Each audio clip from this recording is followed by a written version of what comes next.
आप hair oil change कर रहे हो और शैम्पू भी चेंज कर रहे हो और होम रेमेडीज़ भी ट्राई कर ली, फिर भी आपके हेयर फॉल रुक नहीं रहे। ट्रुथ ये है कि बालों की समस्या हमेशा बालों की नहीं होती, वो किसी और कारण से भी हो सकती है। शरीर में इतने सारे रीज़न्स हैं कि बॉडी का कुछ भी इम्बैलेंस होने से बालों पे इफ़ेक्ट आ सकता है। नमस्ते, मैं डॉक्टर शाह। आज हम बात करेंगे हेयर फॉल के झड़ने के रीज़न्स की, कॉमन मिस्टेक्स की और हमें किन-किन चीज़ों पे फ़ोकस करना चाहिए जिससे ये कंट्रोल हो सके। सबसे पहले एक मिथ क्लियर करते हैं। सबको लगता है कितना बाल झड़ना नॉर्मल है। थोड़े से बाल गिरना तो नॉर्मल होता है।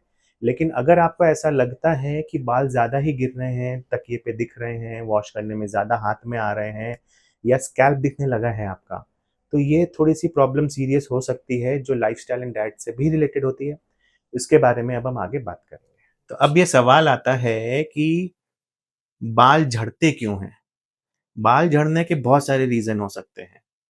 आप मान के चलो कि सबसे पहला रीज़न होता है स्ट्रेस लेना। आदमी को स्ट्रेस क्या चीज़ से नहीं आता? ये काम पे जल्दी भागना है, खाने में क्या खाना है, रात को काम कंप्लीट नहीं हुआ, ऑफ़िस का काम, बहुत सारे स्ट्रेस हो सकते हैं। किसी भी बच्चे का पीछे भागना-दौड़ना, फिर कोई और इमोशनल या फ़िज़िकल या इकोनॉमिकल स्ट्रेस कुछ भी हो सकता है। कोई भी स्ट्रेस हो, ये बालों पे दिख सकता है आपको। सबसे पहले बाल को दिखेंगे। बाल सबसे आखिरी में आएँगे और स्ट्रेस पे सबसे पहले जाएँगे। इसके अलावा सबसे बड़ा रीज़न जो हो सकता है, वो है आपका स्लीप, नींद का बिगड़ना। कई लोग बोलते हैं वो 8 घंटे की पूरी नींद लेते हैं, लेकिन तब भी प्रॉब्लम्स रहती है। रीज़न बीइंग कि रात की नींद होना ज़रूरी है।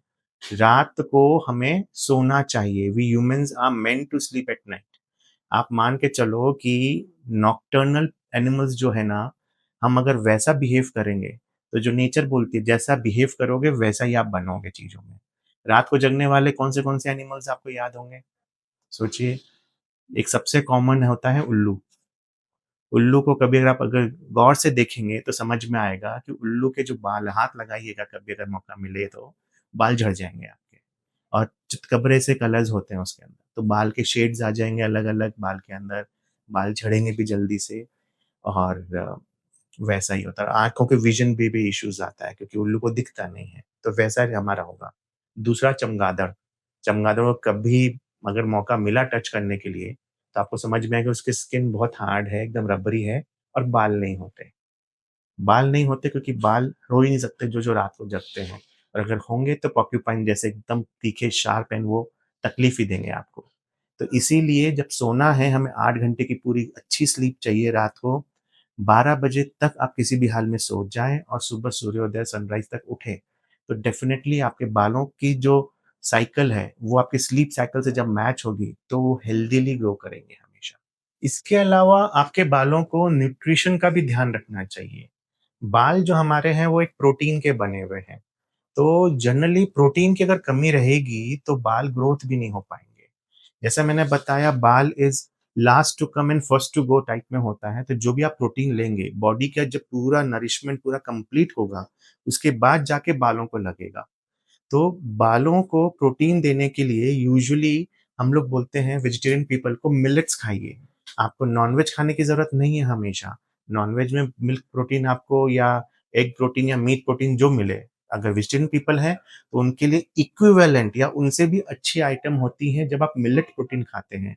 बॉडी की में बायो अवेलेबल बहुत ज़्यादा अच्छा है, जिसकी वजह से आपके बालों को बहुत अच्छे से न्यूट्रिशन मिलेगा। ऑफ कोर्स स्ट्रेस फ्री और नींद का ध्यान रखिएगा। ये सब चीज़ करने के बाद भी अगर आपको लगे कि नहीं मेरे हेयर फॉल रुक नहीं रहा है, तो डेफ़िनेटली लोकल स्कैल्प में भी इश्यूज़ हो सकता है। जो बाल हैं, जो आपकी सिर के स्किन से जुड़ी हुई हैं, वहाँ पर इश्यूज़ हों, तो उसका फिर ट्रीटमेंट करवाना पड़ेगा ये देखने के लिए कि उसमें डैंड्रफ है कि नहीं, कोई और इन्फेक्शन है कि नहीं और अगर उनमें कुछ आपको इश्यूज़ मिलता है, तो वो भी ठीक करवाना है। एक और कॉमन मिस्टेक होती है हर हफ्ते, हर वीक आपके प्रोडक्ट चेंज करना। जो भी सोशल मीडिया पे आया हो या एडवर्टाइज़मेंट के अंदर कोई प्रोडक्ट आपने देखा हेयर केयर का, वो यूज़ किया। 1 हफ्ते में ट्राई किया, नहीं फ़ायदा हुआ, चेंज किया। बार-बार चेंज करने से कभी कहीं फ़ायदा नहीं मिलेगा। कंसिस्टेंसी चाहिए आपको। कंसिस्टेंटली किसी एक चीज़ पे आप साइंटिफिक तरीके से बिलीव कीजिए, समझिए, तब आपको रिज़ल्ट्स डेफ़िनिटली मिलेंगे। तो चलिए आइए समझते हैं कि नटशेल में प्रैक्टिकली हम क्या-क्या कर सकते हैं, ध्यान रखें।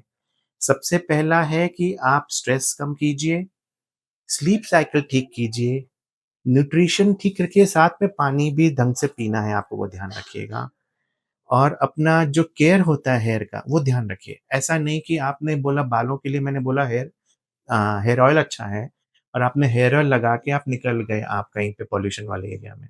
तो स्कैल्प में ज़्यादा चिपक जाएँगे टॉक्सिन्स एंड सारा पॉल्यूशन, तो और स्कैल्प खराब करेगा इवन दो आप चीज़ अच्छा हेयर केयर कर रहे हो।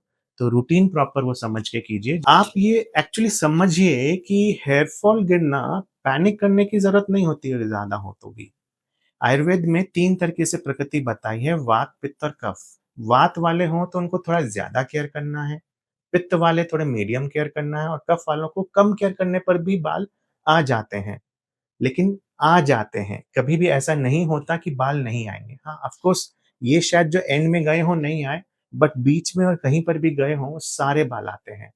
तो अपना ध्यान रखिए और ये टिप्स को फ़ॉलो कीजिएगा। अगर आपको ऐसे ही हेल्थ प्रॉब्लम सिंपल लैंग्वेज में समझना है, तो इस चैनल को सब्सक्राइब कीजिए और कमेंट में बताइए आपका बिगेस्ट हेयर प्रॉब्लम क्या है?